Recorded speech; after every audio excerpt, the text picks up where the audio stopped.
Today we will discuss this AC circuit analysis. It will continue. We discussed AC circuit containing only resistance, why we found that the current and the EMF, they are both in phase. Then we discussed AC circuit containing only inductor, in which we see that EMF leads the current by a phase angle of pi by 2. Now, today we will discuss AC circuit containing only capacitor, but before that we have to define some term in the inductive circuit, and that term is called as inductive reactance. Now, before discussing the inductive reactance, one should know what is the reactance. What is the reactance? पहले हम देखेंगे reactance क्या होता है। बच्चों, आपको पता है, अगर हमारे पास यहां पर एक सर्किट है, for example this is an AC circuit, suppose इसमें ये this is the resistor here, आपको पता है जो ये रजिस्टर है, this always offers opposition to the flow of current through it. Resistor is an element which offers opposition to the flow of current through the circuit or to the flow of current through it. Resistor वो चीज है जो current को oppose करता है. Now, इस register के अलावा भी कुछ कंपोनेंट्स, कुछ पार्ट्स हमें इलेक्ट्रिक सर्किट में होते हैं जो करंट को अपोज करते हैं, which oppose the flow of current through them. For example, we have an inductor. ये जो इंडक्टर है, this inductor also opposes to the flow of current through it. Then we have another component, that's a capacitor. This capacitor also opposes to the flow of current through it. It means that these two components, inductor and capacitor, ठीक है ना, they also offer opposition to the flow of current through them. This non-resistive opposition, the non-resistive opposition offered by a circuit. For example, we have a circuit in which we don't have a resistance, we have an inductor. Now, in this circuit, there is also an opposition to the flow of current, but that kind of opposition is non-resistive opposition. Non-resistive opposition. There is not a resistance, there is an inductor. So that non-resistive opposition offered by a circuit to the flow of current through it, that's called as reactance. So what is reactance? It is what? It is a non-resistive opposition. Non-resistive opposition offered by a circuit. Non-resistive opposition offered by a circuit to the flow of current. To the flow of current, that is called as reactance. पहले हमें पता था resistance जो थी, जो register था, वो current को अपोज करता था. सर्किट में रेजिस्टेंस हुआ करता था और वो रेजिस्टेंस जो है वो करंट के फ्लो का करंट को अपोज करता था. नाउ उस रजिस्टर के बगैर भी हमारे पास कुछ कंपोनेंट्स है, कुछ पार्ट्स होते हैं जो करंट के फ्लो को अपोज करते हैं. ठीक है ना. That opposition, that non-resistive opposition, वो जो non-resistive opposition होगी, that means opposition without resistance, opposition without resistor, opposition without resistor, that non-resistive opposition offered by a circuit to the current, that is called as reactance. ये reactance जो है बेटा, ये दो किस्म की है. एक को कहते हैं हम inductive reactance, और दूसरे को हम कहते हैं capacitive reactance. एक को कहते हैं हम इंडक्टिव रिएक्टेंस, दूसरे को हम कहते हैं कैपेसिटिव रिएक्टेंस. एक को हम कहते हैं इंडक्टिव रिएक्टेंस, दूसरे को हम क्या कहते हैं? Capacitive reactance. आज हम पहले डिस्कस करेंगे दिस इंडक्टिव रिएक्टेंस क्या होता है. इंडक्टिव रिएक्टेंस क्या होता है? मैंने आपको कहा जो ये रिएक्टेंस है, this is of two types. क्या क्या टाइप है इसका? Inductive reactance and capacitive reactance. पहले हम आज इंडक्टिव रिएक्टेंस डिफाइन करेंगे. इंडक्टिव रिएक्टेंस क्या होता है? इंडक्टिव रिएक्टेंस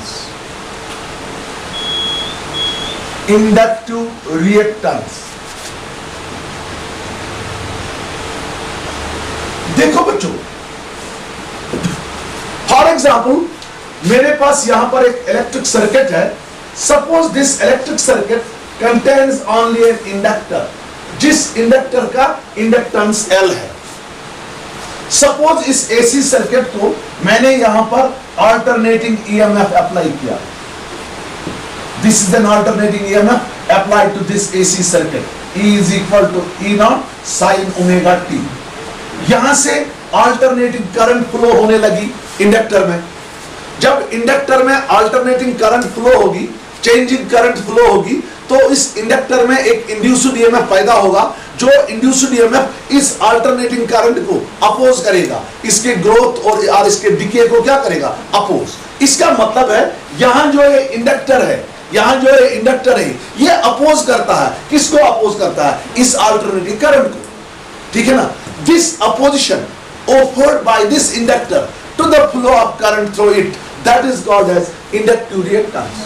हम ऐसे बोलेंगे, effective opposition or simply opposition offered by what, inductor to the flow of current through it, that is called as inductive reactance। And this opposition is a non-resistive opposition because it is opposition without resistor, ठीक है ना। तो जो opposition inductor करेगा flow of current को, उसी opposition को हम कहते हैं क्या, इंडक्टिव रिएक्टेंस। तो हम बताएंगे effective opposition offered by an inductor, effective opposition offered by an inductor to the flow of current, to the flow of current through it, to the flow of current through it is called inductive reactance, is called inductive reactance, is called inductive reactance। Effective opposition offered by an inductor to the flow of current through it, that's called as inductive reactance। ये आपको लगा पता कैसे oppose करता है, जैसे इसमें current pass होगा, यहां पर इंड्यूस्ड ईएमएफ पैदा होगा, वो इंड्यूस्ड ईएमएफ जो है वो करंट को अपोज करेगा, ठीक है ना। इसका मतलब है दिस इंडक्टर जो है ये अपोज करता है flow of current through it, that opposition offered by the inductor to the flow of current through it, that's called as inductive reactance. आमतौर हम इसको डिनोट करते हैं XL से, L मींस इंडक्टर, XL से। अब हम इसके लिए एक्सप्रेशन लिखेंगे। कल जब हमने करंट के लिए एक्सप्रेशन निकाला था, कल जब इस इंडक्टिव सर्किट में हमने करंट के लिए एक्सप्रेशन निकाला था, हमें जो पीक वैल्यू ऑफ करंट आया था वो ऐसे आया था, I naught is equal to E naught divided by omega L। ये निकला पीक वैल्यू ऑफ करंट निकाला था हमने for a purely inductive circuit.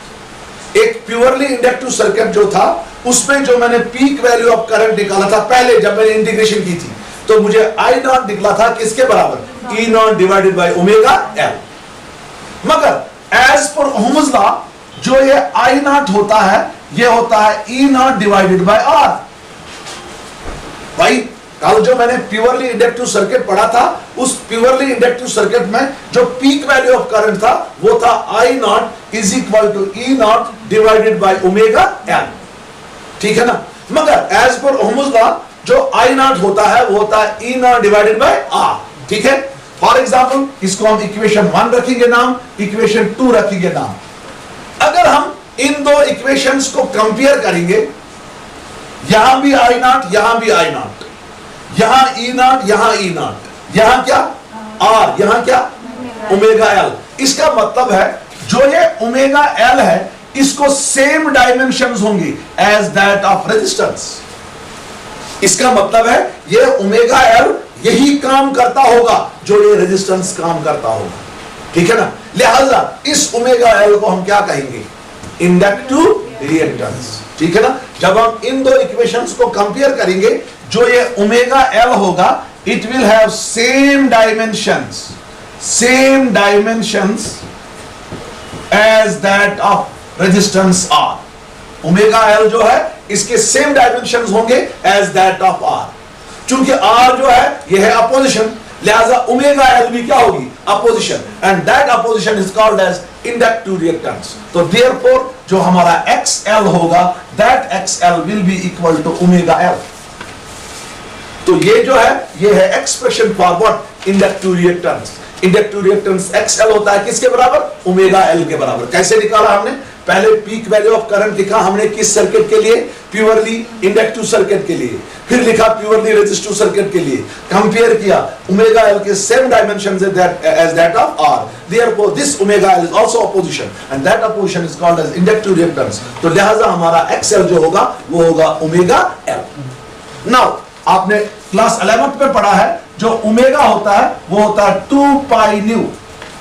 Omega होता है 2 पाई न्यू या 2 पाई f। ये न्यू जो है ये है frequency of AC, number of cycles completed by AC per second, number of complete cycles completed by the AC in per second, that's called as frequency of AC। तो omega जो है ये किसके बराबर होता है? 2 पाई न्यू। क्यों? आपको पता है ओमेगा होता है 2 पाई बाई टी, टी है टाइम पीरियड, तो ये होगा 2 pi into 1 by T. Reciprocal of time period जो होता है वो होता है फ्रीक्वेंसी, तो ये होता है 2 पाई न्यू।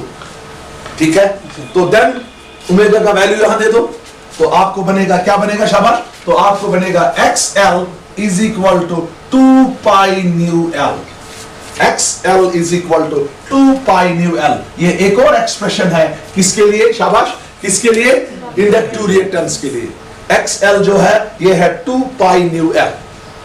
अगर हम इस इक्वेशन को देखेंगे, जो 2 पाई है वो कांस्टेंट है, जो L है वो कांस्टेंट है, इसका मतलब है जो XL है that is directly proportional to the frequency, that is directly proportional to the frequency of the applied voltage. तो हम यहां पर देखेंगे जो हमारा XL है, जो हमारा XL है, यहां पर हम देखेंगे जो हमारा XL है, this is directly proportional to the frequency of the applied voltage.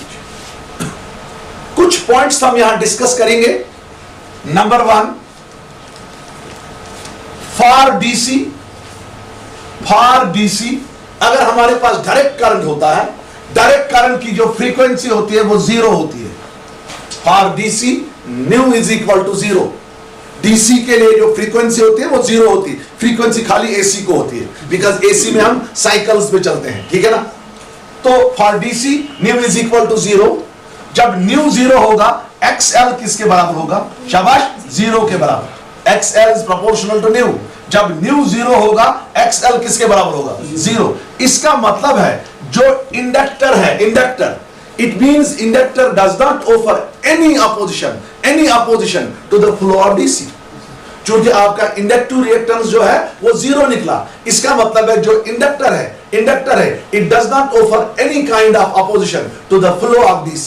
इसका मतलब है अगर DC होगा, DC डायरेक्ट करंट होगी, डायरेक्ट करंट जो है वो इंडक्टर में इजीली पास होगी, क्योंकि इंडक्टर जो है वो उसको कोई अपोजिशन ऑफर नहीं करता है। This implies inductor does not offer any opposition।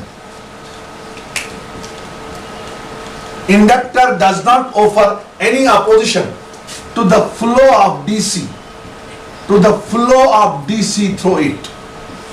This implies जो हमारा इंडक्टर है that does not offer any opposition to the flow of DC through it।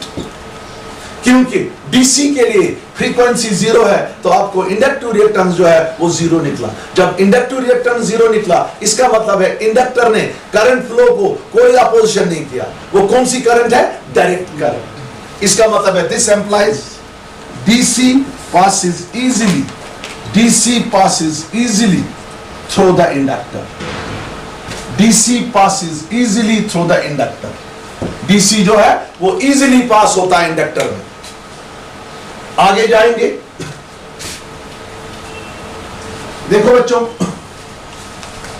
Number 2 point, for AC alternating current के लिए जो आपका फ्रीक्वेंसी होता है वो होता है फाइनाइट, उसका फाइनाइट वैल्यू होता है। अल्टरनेटिंग करंट के लिए जो फ्रीक्वेंसी होती है वो होती है फाइनाइट। ठीक है ना? नाउ जब न्यू फाइनाइट है तो इसका मतलब है XL भी क्या होगा? Finite. This implies XL is equal to finite. इसका मतलब है जो इंडक्टर है it occurs finite opposition to the flow of AC through it. लिहाजा AC इजीली पास नहीं होगी किसमें? इंडक्टर में, क्योंकि फॉर एसी आपका फ्रीक्वेंसी जो होता है वो फाइनाइट वैल्यू का होता है, that is a finite value. तो इसका मतलब है जो आपका एक्सएल है उसको भी फाइनाइट वैल्यू होगा, कुछ ना कुछ वैल्यू होगा, फाइनाइट वैल्यू। जब इसका वैल्यू है, इसका मतलब है जो इंडक्टर है ये अपोज करता है to the flow of what, to the flow of AC. This implies inductor offers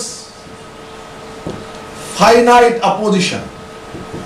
Inductor offers finite opposition to the flow of AC through it, to the flow of AC through it. इसका मतलब है जो inductor है it offers finite opposition to the flow of AC through it. इसका मतलब है जो AC है that does not pass easily through an inductor because inductor offers opposition to the flow of AC, whereas inductor does not offer any opposition to the flow of DC. ठीक है? तीसरा point, third one,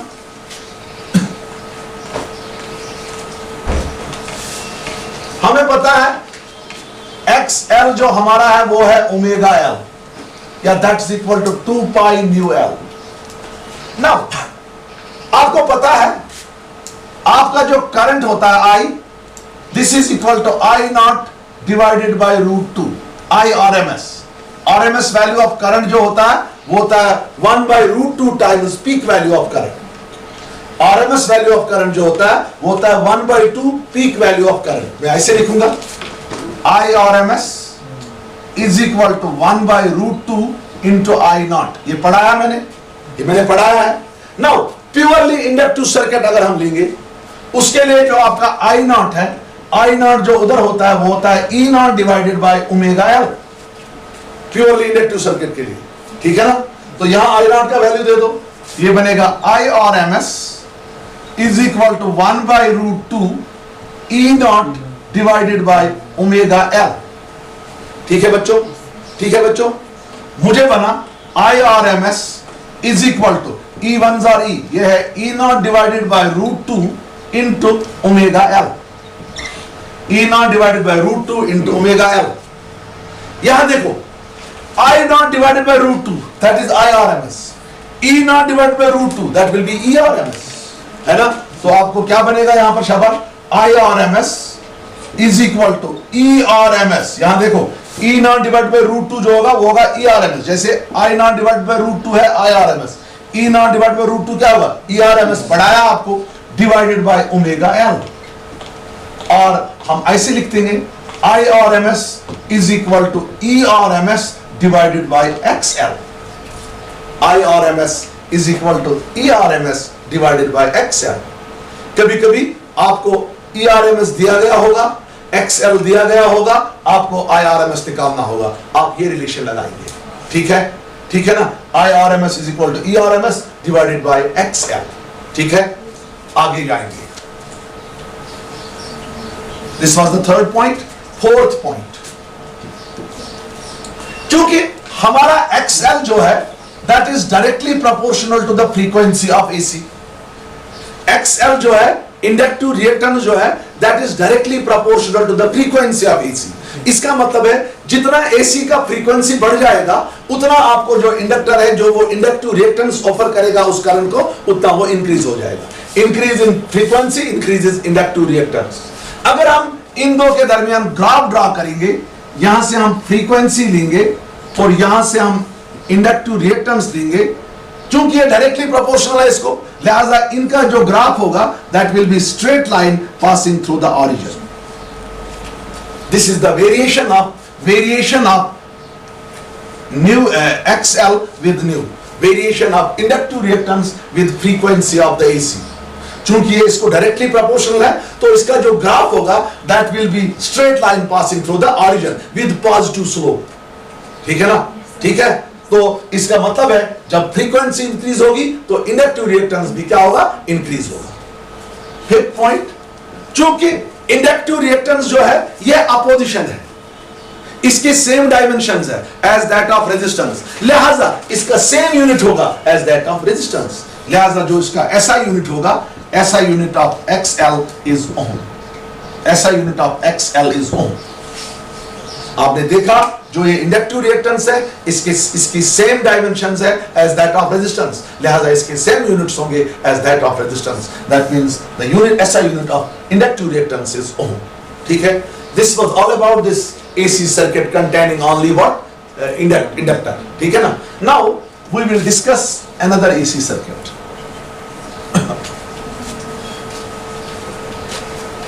अब हम discuss करेंगे AC circuit containing only capacitor. हमने पढ़ा AC circuit containing only resistor, उसके बाद पढ़ा AC circuit containing only inductor. Now अब हम पढ़ेंगे एसी सर्किट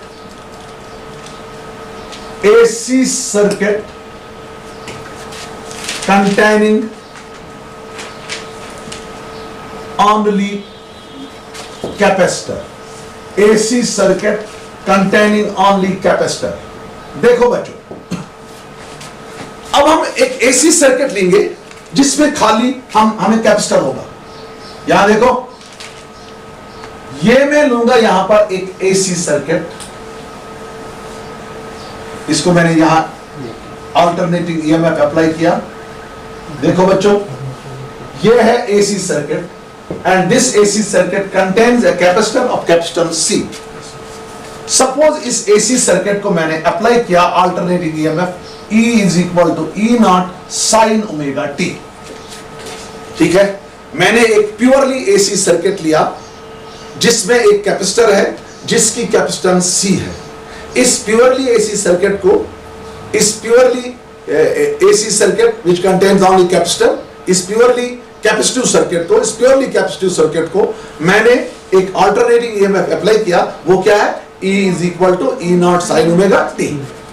इसकी वजह से इसमें करंट फ्लो होगा and that current will be alternating current, change in current. Now जब यहां करंट फ्लो हो गया, व्हाट हैपेंस, जो इसके प्लेट्स है, इनके प्लेट्स पे चार्ज डेवलप होगा, चार्ज डेवलप होगा। एक प्लेट पे पॉजिटिव चार्ज डेवलप होगा, दूसरे प्लेट पे क्या होगा? Negative charge develop. पहला प्लेट जो है सपोज इस पे चार्ज प्लस क्यू डेवलप हो गई और दूसरा प्लेट जो है इस पे चार्ज माइनस क्यू डेवलप हो गई। जब भी हम किसी कैपेसिटर को बैटरी के साथ कनेक्ट करेंगे या एसी सोर्स के साथ कनेक्ट करेंगे, what happens at the same time the capacitor begins to charge. That means जो प्लेट्स ऑफ कैपेसिटर है उन पे चार्ज डेवलप हो गई। एक पे positive charge, then due to induction दूसरे पे क्या होगा? Negative charge. जब प्लेट्स ऑफ कैपेसिटर के दरमियान चार्ज डेवलप हो गई, इसका मतलब है इन प्लेट्स के दरमियान पोटेंशियल डिफरेंस डेवलप होगा and that potential difference I will call as V। क्योंकि एक पे पॉजिटिव चार्ज है, उस प्लेट पे पॉजिटिव पोटेंशियल होगा, दूसरे पे नेगेटिव चार्ज है, उस प्लेट पे नेगेटिव पोटेंशियल होगा। इट मींस कि जब एक प्लेट पे नेगेटिव पोटेंशियल, दूसरे प्लेट पे positive potential, it means there exists a potential difference between the plates of a capacitor. Now एक वक्त आएगा जो potential difference between the plates of capacitor होगा, it will be same as that of the applied EMF. क्योंकि जब यहां current increase होगा, charge on the capacitor goes on increasing. When charge on the capacitor goes on increasing, the potential difference between the plates of the capacitor will go on increasing. ठीक है ना? The potential difference between the plates of the capacitor will go on increasing because potential is directly proportional to charge. ठीक है ना? Now जब potential difference develop होगा, एक वक्त होगा जो ये प्लेट्स के दरमियान पोटेंशियल डिफरेंस होगा, ये कंप्लीटली बराबर बनेगा। किसके बराबर? अप्लाइड ईएमएफ के बराबर। ठीक है, बात समझ आई? हम ऐसे लिखेंगे E is equal to E naught sin omega T. What is this? Alternating EMF. Alternating EMF applied to a purely capacitive circuit. A purely capacitive circuit. A purely capacitive circuit. That means a circuit having only capacitor. ठीक है ना? जिस purely capacitive circuit में मेरे पास एक capacitor है जिसकी capacitance क्या है? C. I is equal to current flowing through the circuit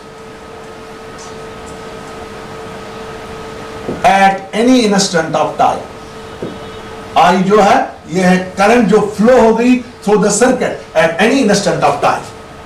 suppose जब इस सर्किट में करंट आई फ्लो हो रही है eight any instant of time, suppose उस वक्त जो हमारे प्लेट्स ऑफ कैपेसिटर है उन पे कितनी चार्ज डेवलप होगी, प्लस माइनस क्यू, एक पे प्लस क्यू दूसरे में minus Q, plus minus Q is equal to charge developed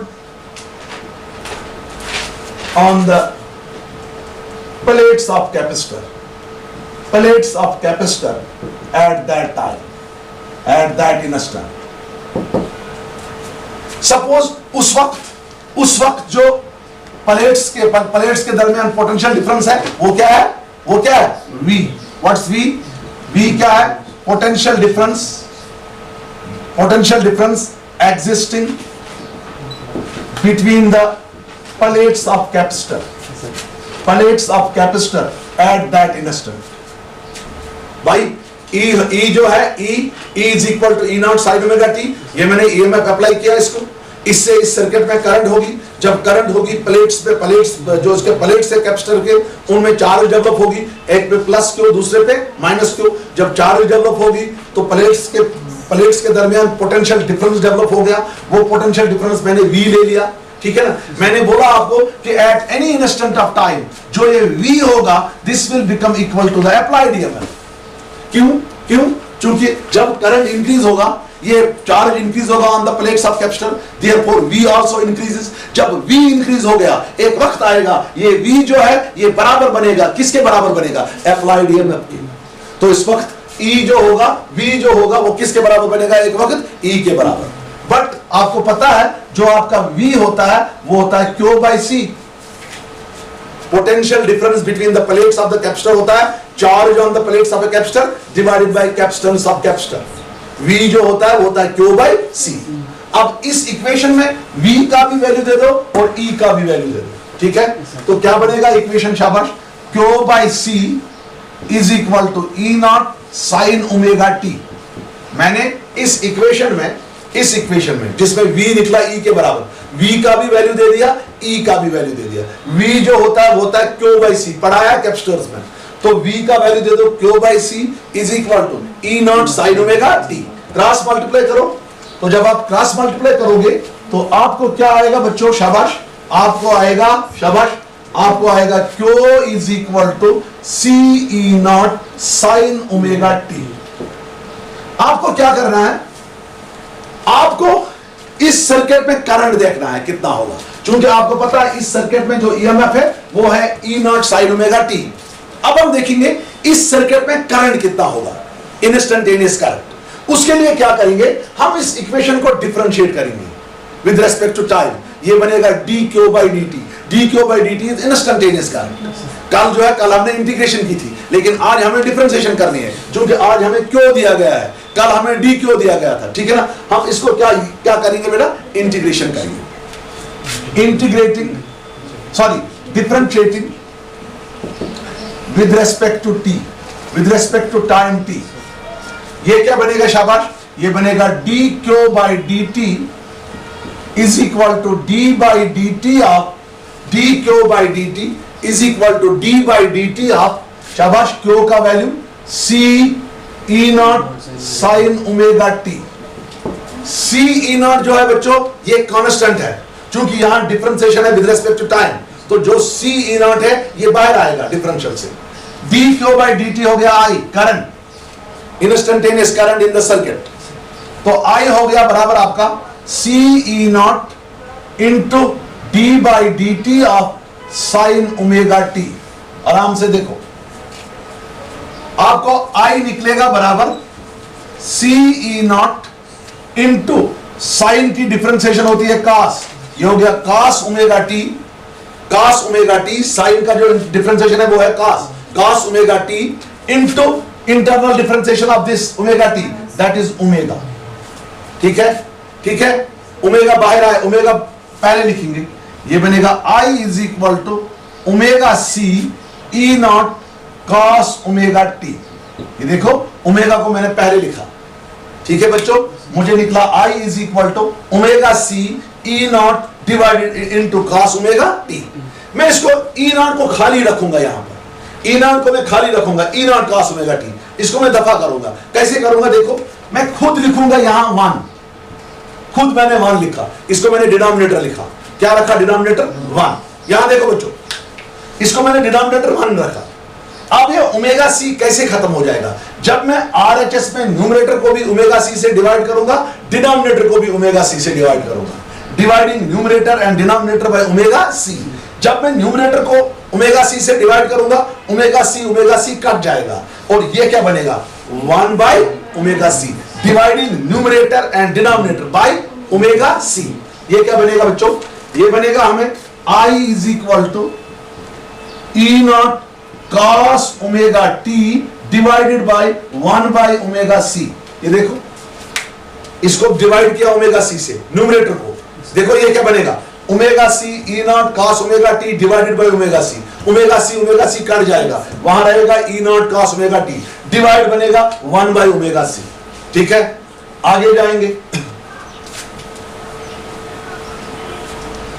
इसको ऐसे लिखेंगे, I is equal to E naught divided by 1 by omega C, E naught divided by 1 by omega C into cos omega t, into cos omega t, E naught divided by 1 by omega C into cos omega t. मगर ये E naught divided by 1 by omega C जो होगा, ये होगा peak value of current. जब हम इसको value देंगे, आपको निकलेगा कि जब पीक वैल्यू ऑफ करंट होगा, आई नॉट होगा, वो निकलेगा बिल्कुल किसके बराबर? E naught divided by 1 by omega C, जैसे मैंने कल उसमें सिखाया था। But E naught divided by 1 by omega C is equal to I naught, that is peak value of current. Peak value of current, maximum value of current जो होगा, इस equation में जो मैक्सिमम वैल्यू ऑफ करंट होता है, maximum value हमेशा amplitude होता है। मैक्सिमम वैल्यू हमेशा एम्पलीट्यूड होता है। यहां पर मैक्सिमम वैल्यू एम्पलीट्यूड क्या है? E naught divided by 1 by omega C. पिछले साल सिखाया ऑसिलेशंस में, maximum value of displacement, that's called amplitude. यहां मैक्सिमम वैल्यू ऑफ करंट जो होगा वो होगा amplitude. What is amplitude? E naught divided by 1 by omega C. Therefore ये इक्वेशन क्या बनेगी? तो आपको बनेगी I is equal to I naught cos omega t. I is equal to I naught cos omega T. बच्चों याद रखो, आपका ईएमएफ साइन में है। आपका ईएमएफ किसके बराबर है? E is equal to E naught sine omega T.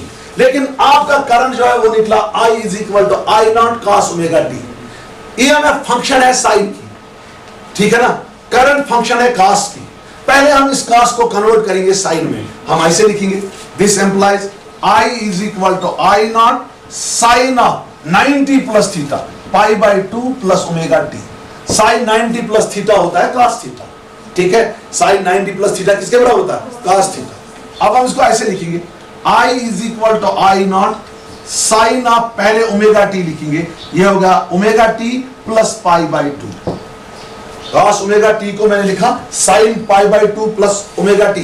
क्यों? साइन 90 प्लस थीटा हो गया cos थीटा। थीटा क्या है यहां पर? Omega T. तो मुझे निकला I is equal to I naught sine omega T plus pi by 2। ये निकाला मैंने expression for current through a purely capacitive circuit. This is the expression for current flowing through a purely capacitive circuit. अब मैं देखूंगा जो ये applied EMF और current है, इनके दरमियान क्या फेज रिलेशन है? Are they in phase, are there is some phase difference? ठीक है, मैं क्या करूंगा? I will compare these two equations. एक इक्वेशन मेरी है, शाबाश, E is equal to E naught का साइन ओमेगा टी, ये फर्स्ट इक्वेशन थी। दूसरी इक्वेशन है I is equal to I naught sine omega T plus pi by 2, ये सेकंड है। नाउ फेज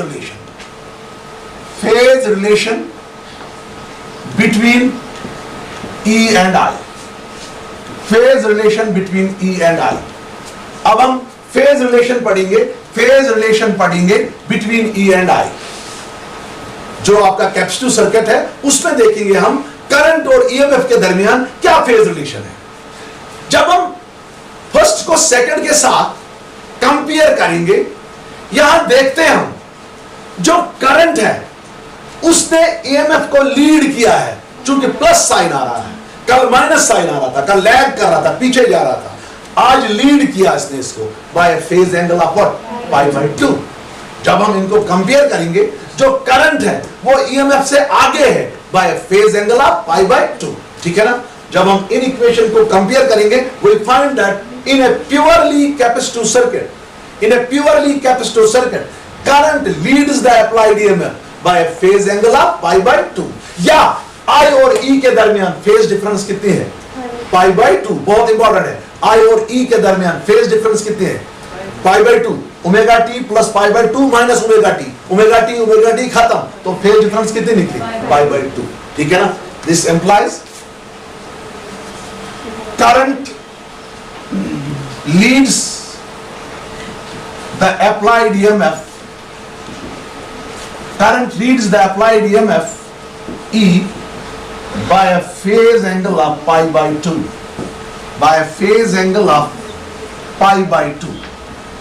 जो आपका इंडक्टिव था वहां करंट लीड करती थी बाय पाई बाय 2, यहां लीड करती है बाय पाई बाय 2। या हम कहेंगे there occurs a phase difference of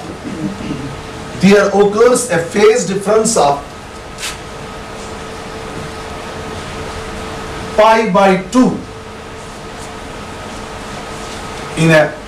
between E and I in a purely inductive circuit. There occurs a phase difference of pi by 2 between E and I in a purely capacitive circuit. अब हम ये phase relation जो है इसको हम graphically plot करेंगे। हम देखेंगे ग्राफ कैसे होगा इसका।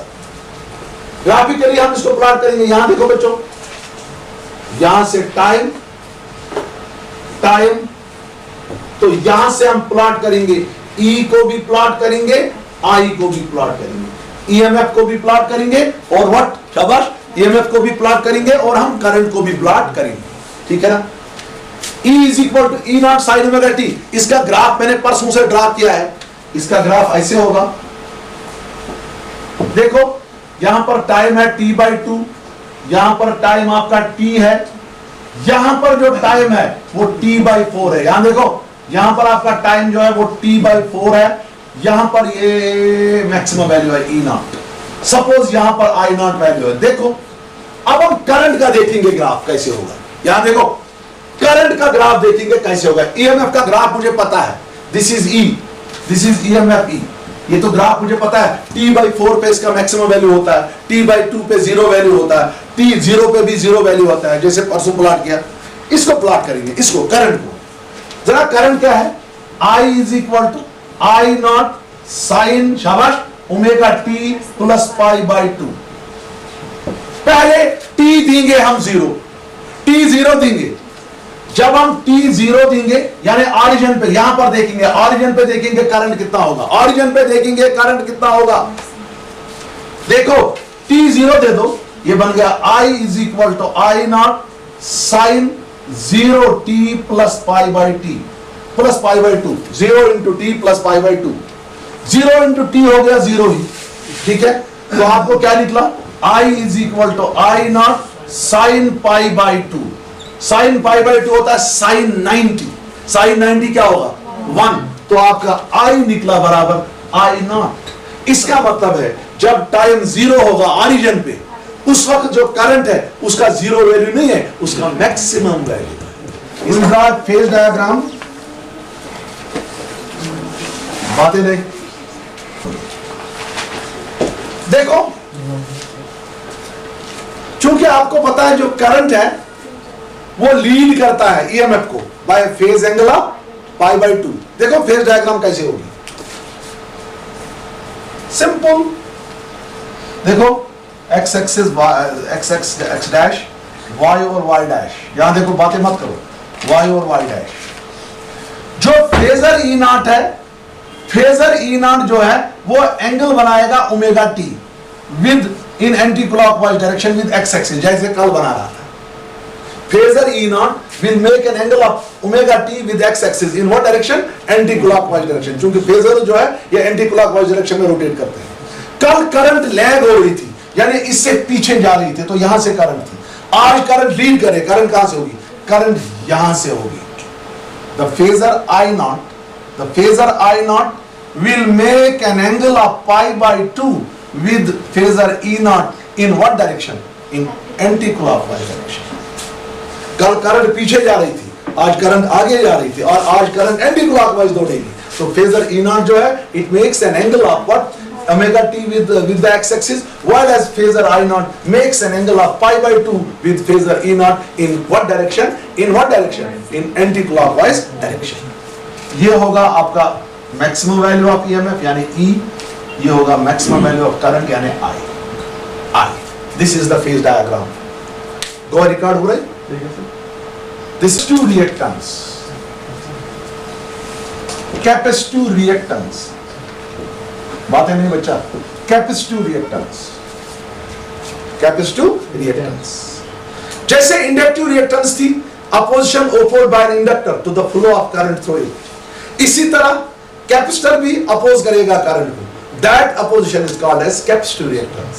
तो हम बताएंगे effective opposition offered by a capacitor to the flow of current through it, that's called as what? Capacitive reactance. जो अपोजिशन कैपेसिटर करंट पे करेगा, उस अपोजिशन को हम कहते हैं कैपेसिटिव रिएक्टेंस। इसको हम डिनोट करते हैं XC से, उसको डिनोट करते थे XL से, इसको किससे डिनोट करते हैं? XC से। आपने अभी देखा जो आपका कैपेसिटिव सर्किट है, उसमें जो पीक वैल्यू ऑफ करंट था आपके लिए, वो ऐसे था I naught is equal to E naught divided by 1 by omega C। अभी जो आपने कैपेसिटिव सर्किट पढ़ा था, उसमें जो पीक वैल्यू ऑफ करंट लिया था मैंने, वो लिया था E naught divided by 1 by omega C। मगर आपको पता है as per Ohm's law I naught होता है बराबर E naught divided by R। अगर मैं इन इक्वेशंस, दो इक्वेशंस को कंपेयर करूंगा, ये जो 1 by omega C है, इसके सेम डायमेंशंस होंगे एज दैट ऑफ R। लिहाजा ये 1 by omega C जो होगा, ये भी अपोजिशन होगा जैसे R अपोजिशन है। Then this 1 by omega C that is called as capacitive reactance XC। ठीक है ना? Therefore XC जो होगा हमारा, वो होगा 1 by omega C। देखो 1 by omega C के वही डायमेंशंस है जो R के हैं, लिहाजा 1 by omega C वही काम करेगा जो R करेगा। इस 1 by omega C को लिहाजा हम कहते हैं कैपेसिटिव रिएक्टेंस। तो XC होगा 1 by omega C। ओमेगा आपको पता है वो है 2 pi nu, where nu is the frequency। तो XC आपका निकला 1 divided by 2 pi nu into C। बच्चों देखो 2 pi कांस्टेंट है, C कांस्टेंट है, इसका मतलब है आपका जो XC होगा वो इनवर्सली प्रोपोर्शनल निकला 1 by फ्रीक्वेंसी। इनवर्सली प्रोपोर्शनल निकला आपको frequency of the applied voltage. जो आपका कैपेसिटिव रिएक्टेंस है that is inversely proportional to the frequency of the applied voltage. आप देखो नंबर 1, आपका जो DC होता है, फॉर DC न्यू जो होता है वो 0 होता है। DC की फ्रीक्वेंसी जो होती है वो होती है 0। जरा निकालो XC। XC होगा 1 by 0। जो DC आपका है उसकी फ्रीक्वेंसी न्यू जो होती है वो 0 होती है, तो XC निकलेगा 1 by 0। Anything divide by 0 is equal to infinity. इसका मतलब है XC is equal to infinity. इसका मतलब है जो कैपेसिटर है it offers infinite opposition to the flow of DC। क्योंकि कैपेसिटिव रिएक्टेंस जो है वो निकली आपको इंफिनिटी। इसका मतलब है जो कैपेसिटर होता है, capacitor offers infinite opposition to the flow of DC, hence completely blocks DC। लिहाजा DC जो होता है कंप्लीटली ब्लॉक्स DC। ये जो कैपेसिटर होता है ये DC को कंप्लीटली ब्लॉक करता है, ये DC को फ्लो होने नहीं देता है, फ्लो होने नहीं देता है। लिहाजा ये कैपेसिटर जो होता है इसको हम यूज करते हैं इन फिल्टर सर्किट्स। अगर हमारे पास एक करंट होगा जिस करंट में कुछ कंपोनेंट्स AC के होंगे, कुछ कंपोनेंट्स DC के होंगे, अब अगर हमें उनको अलग अलग करना होगा हमें कैपेसिटर लगाना पड़ेगा। क्यों? कैपेसिटर जो है वो DC को ब्लॉक करेगा, AC को छोड़ेगा।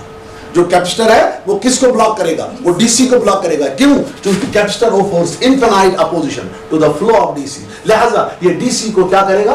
क्या करेगा? DC को ब्लॉक करेगा। नंबर 2, फॉर AC जो होगा उसके लिए जो फ्रीक्वेंसी होती है वो होती है फाइनाइट वैल्यू। लिहाजा आपका XC होगा वो होगा 1 डिवाइडेड बाय फाइनाइट वैल्यू। जब हम 1 को 2 से डिवाइड करेंगे जो आंसर आएगा वो होगा लेस देन 1। इसका मतलब है यहां पर आपका जो XC होगा वो होगा स्मॉल, वो होगा स्मॉल। क्यों? ये हम ऊपर न्यूमरेटर में 1 है, नीचे डिनोमिनेटर में फाइनाइट वैल्यू है। 1 divided by 2 is less than 1। इसका मतलब है जो कैपेसिटर है it offers very small opposition to the flow of AC।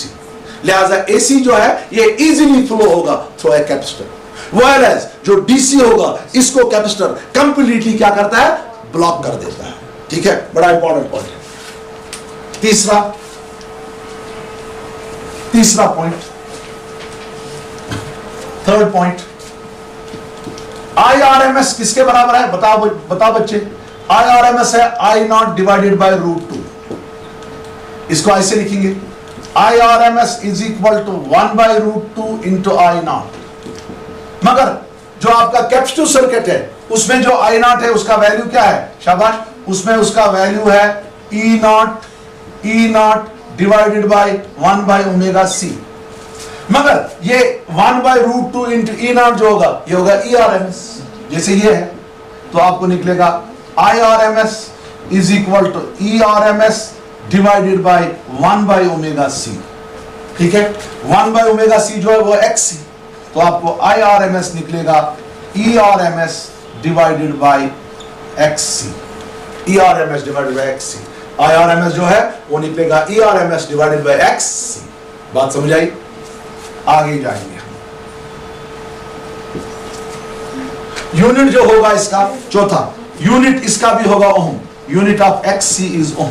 क्यों यूनिट होगा ओम? क्योंकि इसके सेम डायमेंशंस है as that of what? As that of resistance. अब ग्राफ देखिए, देखो बच्चों, XC जो है that is inversely proportional to due frequency of the AC।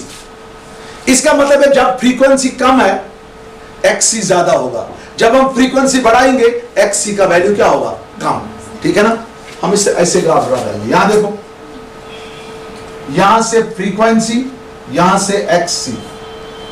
देखो बच्चों, जब फ्रीक्वेंसी का वैल्यू कम होगा क्योंकि इनवर्स रिलेशन है तो XC ज्यादा होगा। जब फ्रीक्वेंसी बढ़ेगी XC क्या होगा? डिक्रीज होगा। यानी पहले ये ज्यादा होगा। फर्ज करो यहां पर है XC का वैल्यू, फ्रीक्वेंसी बढ़ाई मैंने, वैल्यू क्या होगा? कम। लिहाजा इसका ग्राफ ऐसे होगा, ये ग्राफ होगा कर्व लाइक दिस। ठीक है, it shows that as nu increases XC decrease. देखो पहले ज्यादा था, जब हम यहां चले वैल्यू जो है वो कम हो। देखो पहले यहां वैल्यू था XC का, अब हम यहां चले, थोड़ा यहां चले, जो XC का वैल्यू है वो कम होता रहा है, कम होता जा रहा है, कम होता जा रहा है। जितना हम यहां चलेंगे इतना वैल्यू कम हो रहा है। तो ग्राफ जो होगा वो like this type of curve. ठीक है ना? This completes today's lecture.